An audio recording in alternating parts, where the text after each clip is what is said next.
Kung talagang nagising ka, mali naman pala yung kinalalagyan mo relihiyon. Lumayas ka, kapatid, kung gusto mong maging dapat.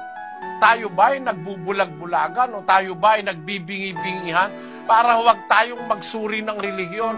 Suriin na natin ngayon kung mali talaga ang relihiyon natin para matanggap natin ang tunay na Diyos. Umalis tayo sa mali.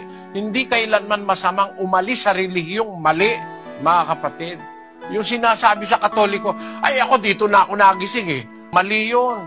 Mali yun. Lagay mo kahit saang spiritual, literal, incidental. Mali yun eh. Halimbawa, incidental. Nagising ka. Nasusunog ang bahay mo. Paninindiganan mo ba? Eh, dito ako nagising eh. Di, malitsyon ka sa loob. Di ba? Yun namang material. Nagising ka. Meron kang muta, ang laki-laki. Eh, dito ako nagising. Biya mo yung muta dyan. Huwag ka nang magmumog. Nagising ka, may mutat, may panis na laway. Mali yun. Spiritual, ganun din.